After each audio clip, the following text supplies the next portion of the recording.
I have found that people will forget what you said. People will even forget what you did, but they will never forget how you make them feel. From the legendary Maya Angelou. Welcome everyone to Chatter. I am Dr. Carter. I love that, Dr. Carter. And I'm your co-host, your girl, Dr. Dee Dee Freeman. Chatter is all about real women, real issues, and real talk.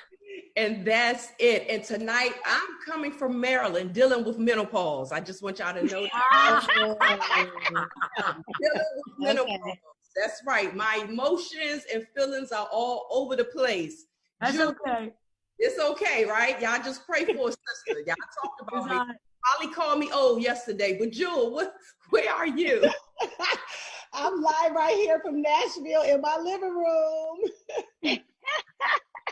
Oh, and I'm over here in Miami. I'm sitting in my living room on the floor, nice and comfortable. Got my incense going. I love it. Saints don't burn incense. See, there you go, trying to judge again. You better stop. And I'm Real Talk Kim, man, holding it down, living my best life in Atlanta, Georgia. Yeah, what you doing to live your best life, though? Man, I'm loving life. I am just, man, finding me. I am loving this pandemic, rebranding myself and going with the flow, baby. All right. Come on, rebrand your pandemic. Well, listen to me. I'm in my kitchen, mainly because people say I can't cook, but but the pandemic has proven otherwise. So come on, girl. Here in my kitchen in Los Angeles, that's what I'm doing, you know. And I can cook up a little something for you while I'm at. God bless you. Like a glam chef. So as soon as we go back live, we want to just film right there in your kitchen. Yeah. All right. That's what we already I can do it. So listen, on a serious note, tonight we want to talk about a topic that is critical. The people, the pulpit, and the pandemic. Where is the church in all of this? Man. And are they ready as we are ushered out? And to join us for that conversation tonight is Grammy Award-winning, NAACP Award-winning, BET Award-winning artist, singer, songwriter, producer, author, one half of Mary Mary. You say you don't love God? Then what's wrong? Erica Campbell and her producer, Grammy Award-winning husband, Pastor Warren Campbell. They will be joining us a little later. Yay. I was just listening to the Mary Mary song. What is it? The God in Me. Oh yeah. Yeah, that's my jam. I love that one. Yeah. Look at Holly. Oh, Holly's like, oh, you can burn incense and listen to Mary Mary. Yes. But you know when they don't really listen when they say the God in me. It's called God in me. Now she is a grammar teacher. All over here. Now she a grammar teacher. All right. Look, before we bring them in, I do want to know from you guys, like, how are you doing on your, with your Sunday services? Are you doing virtual services, and how is that working for you? Like, Kim, what are you doing? Man, when I tell you, our church is rocking. I think that I just figured out we don't got no choice. We got this pandemic. They're shutting our churches down. In fact, they called me thinking I was having live services, so they watching me. So I was like, no, we ain't having real services. They watching me. So, man, you know what we're doing? We're doing live services. We've turned it up. I think it's an incredible growing process for us. And our church is doing phenomenal. Limitless Church is limitless, even on the web. Yes. Web. See, that's good. They thought they could shut the church down. You can't shut the church down. Hey, man, we just get out. Down, right? Yeah. Joe, what's up with y'all? Y'all having virtual services as well? Yeah, absolutely. So we were already doing live stream, but of course, when all of this happened, we started just really, really amping everything up, making a lot of changes in production and just add a lot more quality to it. So even though I was nervous about it at first, it was stuff we really needed to do because now we're reaching a whole lot more people, thousands and thousands of people are now tuning in that weren't tuning in before. And the building project is moving right along. We just finished a lot of stuff. We started our virtual youth church and children's church. So it's been a blessing. It's actually turned out really good. It really did. It's working for us. That's good. I know, Monique, you tried to get me to do this or at least have an ear about all of this maybe some years ago. You were talking about the millennials. All they want to do is, you know, online services. So how do you feel about all of it now? What you're saying, I told y'all so. No, that's not me. I would never say that. What I would say is that, you know, I transitioned when I'm traveling to virtual services years ago. And just being, you know, engaged in the tech world with the young people, I just noticed a pattern with them. They're on the go. They do everything on their phone. And so any business model is going to have to adapt to it. So for me, the pandemic has been kind of what my norm has been for a while now. Oh, that's cool. Dr. Holly, I know y'all doing something creative, but Kojic, do they get on? You know what? I'm gonna let you slide. I'm gonna let you slide on. That was good, Dr. D. Because here's the deal. One thing we have in pandemic and out is the Holy Ghost. All right. All right. Yeah. So let's. I'm dry. Okay, so I'm gonna get us out of the way, and I'm going to bring out of the shadows of the Zoom room Pastor Warren and Erica Campbell. Welcome, guys. Hey. Hello. Y'all are hilarious. Y'all are That's hilarious. because they all carnal. Ain't nobody really on this show today. Oh, Lord. Well, we're glad to be here. Absolutely. Thank y'all so much for being on the show. Erica, you are like my clapback girl. You are my official clapback girl. I look at your posts every day because I love how you respond to people. Like I live vicariously through you. I just want to I love that. But Pastor Warren, welcome to the chat room with all of these women. Yes. Yes, thank Lord, you, y'all. Help me, Lord. Help me, Lord. Listen, 2 or 3 are better than 1. Yes. It depends. It all depends. That is. They're going to be just in agreement. Right. Right. Make that clear in the church world and in the world, right? Yes, ma'am. Yes, ma'am. Ladies are ladies, right? Ladies. That's right. That's right. So look, let's talk about leadership during this pandemic. You know, people are looking for answers more than ever. And what they really need are leaders. I think that's what this whole world needs, is some great leaders. And you guys are doing a phenomenal job. You've been pastoring now for about what, 8, 10 years? No, just 5. 5 We hit years. 5 this year. Hey, We still baby. I love that.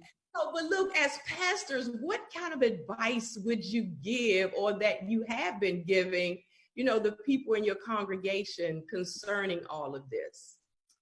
I'll start. I feel like God is growing us up and also growing up our members, because they were so used to seeing you every Sunday, coming to you with every issue. And now they've got to learn to go to God for themselves, because watching online is good, but it's different from seeing me every Sunday crying on my shoulder, you taking a moment with us after service or coming to the office. You really got to up your own prayer and dedication to God and your spiritual ear and discernment so you can hear.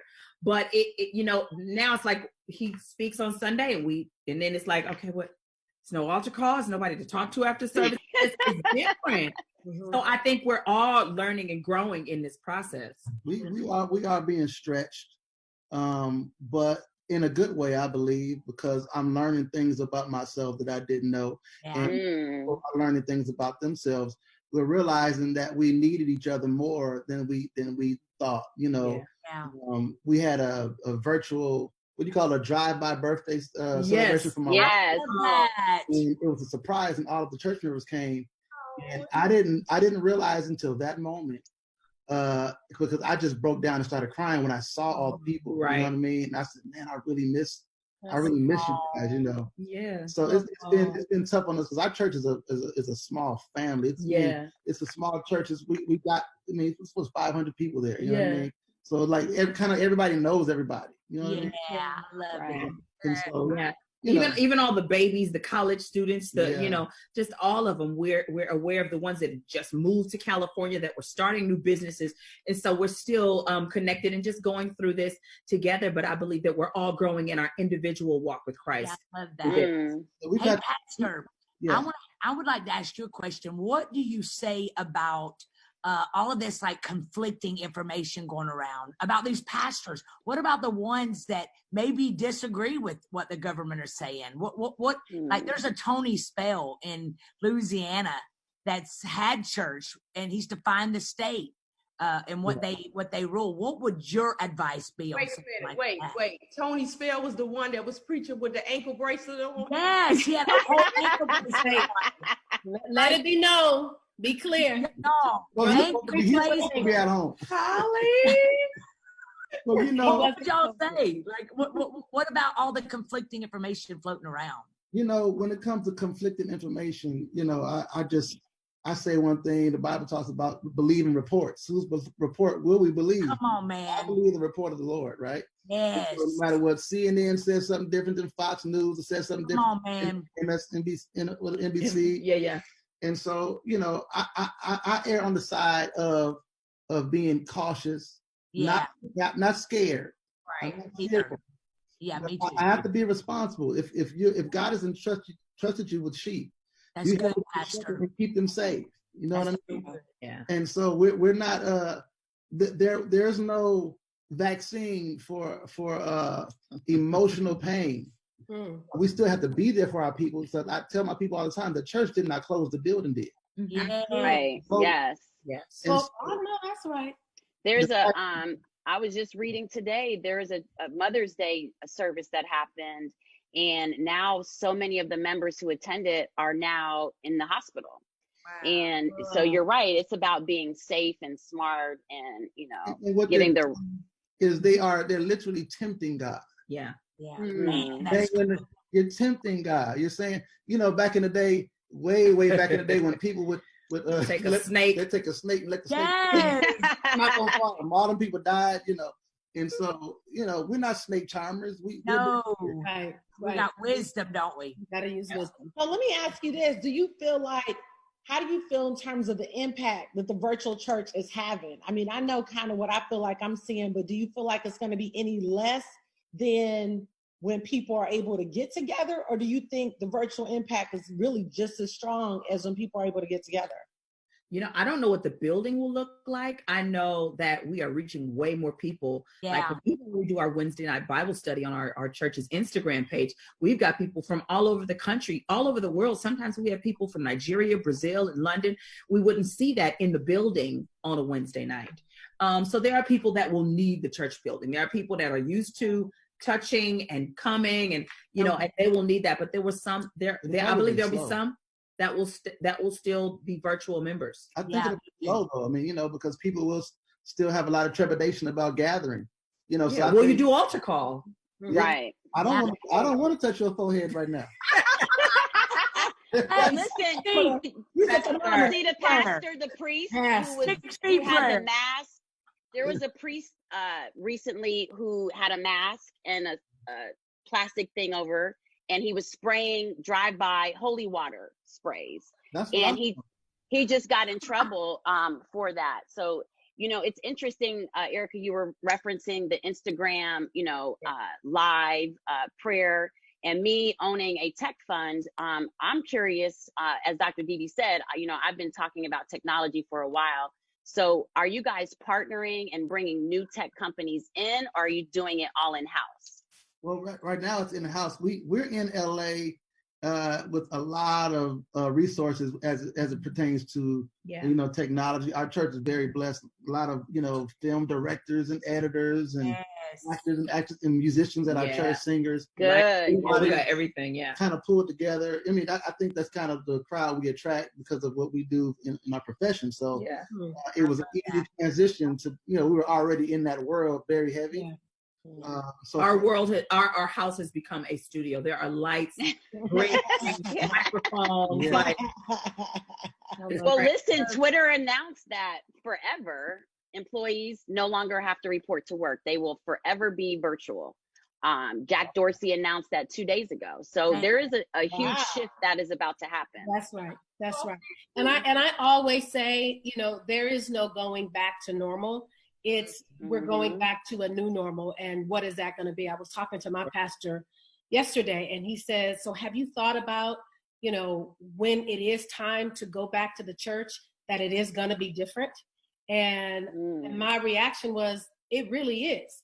But my question is, with you all as pastors, and this is there are two questions that pastors usually get. One is, how many members you got, Doc? And then, I hate that question. And then the other is, you know, what's your offering like? How has this pandemic affected giving?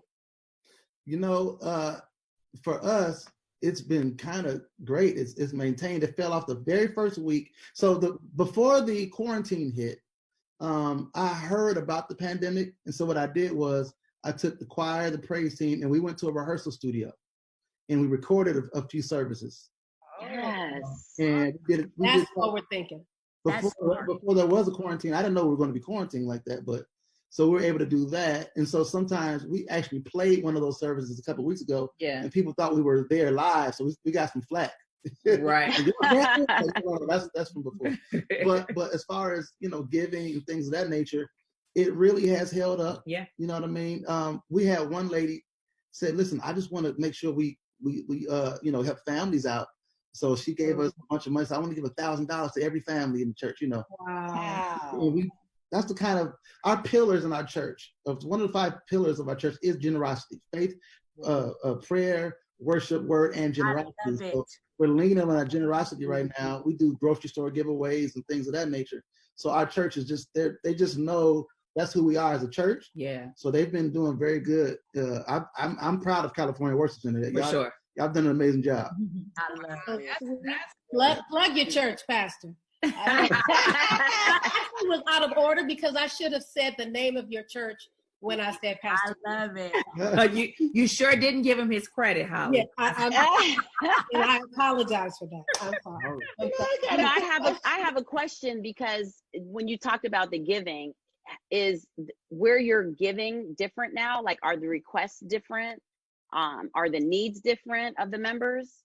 Yeah. So what we did was I sent out a video because we were already communicating through text.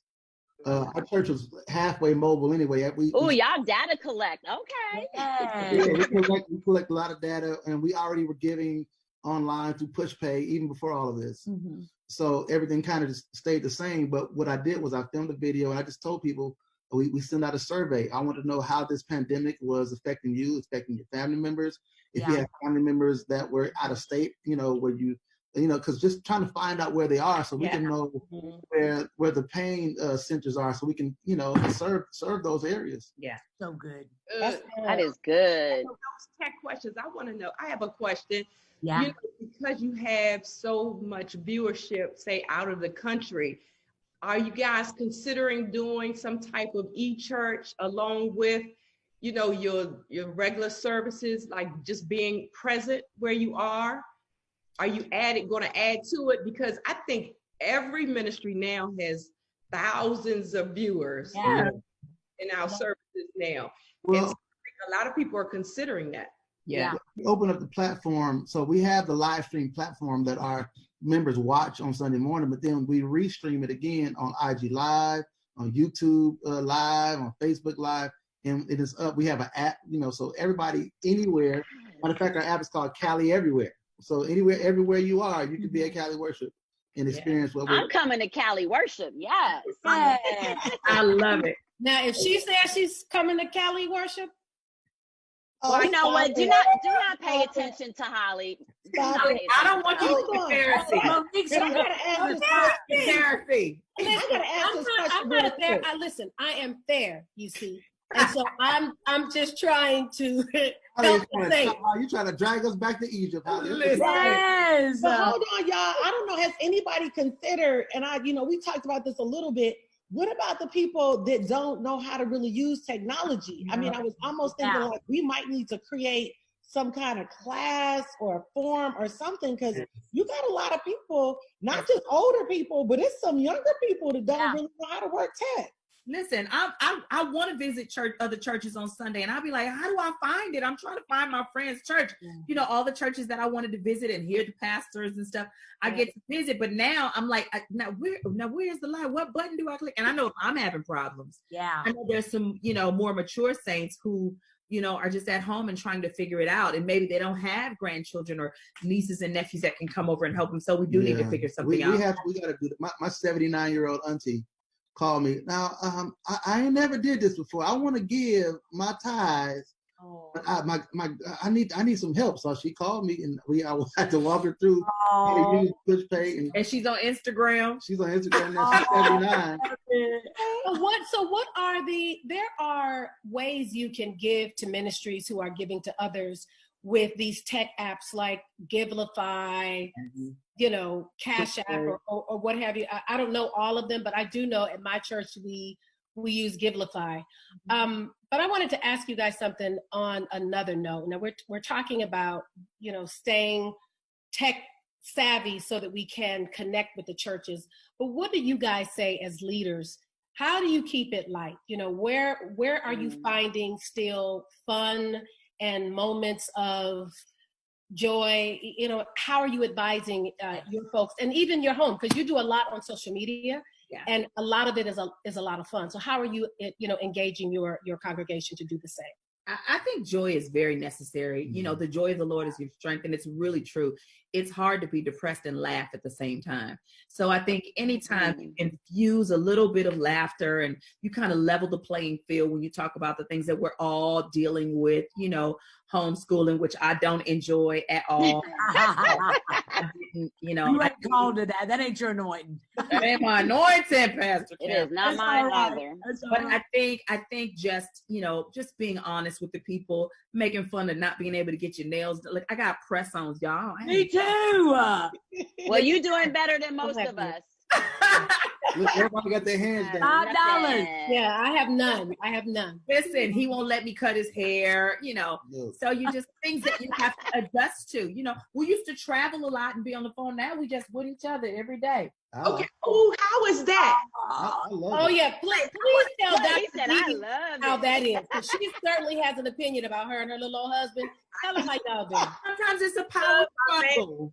But I want to know, so have y'all had any, like, you know, little challenges being at home together? Because, see, Erica, you do your own thing and he's doing his own thing. Yes. Do it together, but typically you have time away from each other, but now you got to do it all in one space. Yeah. So how's that working for you? I think he's fine. He was a little grumpy the first week. Why you doing? Well, why you? And I'd be like, oh, you fussing too much. Is this what you want? Yeah. But he was fine. If I ask him if anything's wrong, he go, no, everything's fine. You're lovely and everything. I'll be like, oh, well, I don't have issues with my wife in terms of being in her space, because I married her because I wanted her in my space. And that's why I got married. I didn't get married so you can go on the road. I got married so you can I love it. I love it too. That's so sweet, but we don't care. She's jealous. Hater.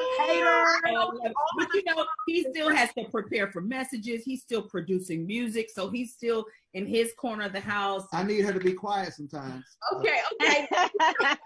Now the real comes out. Now you're gonna make now you. Well, hey, this is real talk, girl. Come on.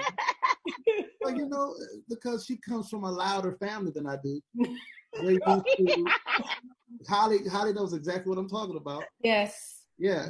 And so I have one sibling. That's it. I got a little sibling. Oh my Lord. And so when I'm ready to go in my zone and work, write, you know, I'm working upstairs before this. I have to write 11 songs before Sunday, right? Oh wow. I need quiet. She comes into the room, turns her phone on the loudest volume it can, and starts playing music. I was playing your music. I was playing the Soul Seekers. But I'm trying. Oh my God. She's a I love it. She doesn't have that noise filter like that. She don't care. I love it. I have. Oh, I'm sorry. Before we go, I would like to ask you, because Holly was going to come up after me. But before you go, I would love to know, are there any positives that you see that are coming out of this pandemic, whether it's for you, your family, or your ministry? Plenty. Yeah. Definitely getting closer to God, getting closer to my family, consistently having dinner and praying, and consistently sitting at the table and asking the kids how they feel. You know what I mean? There's no nannies cooking the food. It's all me, which is stressful and wonderful all at the same time. You know, because I literally enjoy when they enjoy the food. You know what I mean? So stuff like that is really, it's different because I'm in hotels and all over the place, but I'm getting way more family time. And prayer time with them is just really, really cool. Also being able to take a deep dive into who they are and who they're becoming, because we're seeing them, in a more concentrated phase. And now I can really focus on who you are, who you're becoming, and able to like really try to make some adjustments, because now they're not here and gone. And, because my kids they have schedules too, So now we're just all at home, and I can really focus on parenting. Yeah, I love it. I love that. So what do you guys have? What new projects you guys have coming out before we get out of here? We're working on a new Erica Campbell record right now, a new album. Yay! Very good. That's happening. My book, More Than Pretty, that I did last year, I'm doing More Than Pretty Girls with my daughter. So when I was doing it, my soon-to-be 16-year-old kept saying, "Mommy, I need this conversation for me and my friends." And so I said, well, let's have the conversation together. And so we're going to make it a book for, an offering for younger girls who really need to talk about sex and sexuality and identity. And that's good. And so I'm really excited about that. I do want to ask one quick last thing for our audience.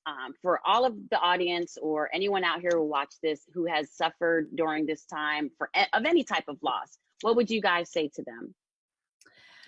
I would say when you suffer a loss, and this is just my practice, I try to hold on to what they gave me and realize that they were God's before they were mine. Yes. So I can't be selfish. And especially if they were believers and all we ever talked about is going to heaven, how dare I get upset that they go to the place that I've been talking about going to my whole life. Yeah. So I try to just put my mind in the right place. Doesn't mean that I don't miss them and it doesn't hurt. But I tell people, if you had the blessing of having a relationship, remember that relationship. Remember everything that you were taught every time you laughed. I go through pictures very, very often of my dad and other ones that I've lost over the last year. And just remember that no one will stay here forever. So love on purpose, be intentional about reaching out to people. You know, a lot of times we always say this, the loudest person at the funeral was the one that really didn't do Big Mama right. But the one that loved her real good and sat at her feet and learned all the recipes and learned all the lessons and she prayed over them, that she made all the deposits. I love it. Her time. So that's kind of how I look at it. Also, you have to watch everything that you say to your friends and your family, because what you want or not, what you're leaving is a verbal legacy.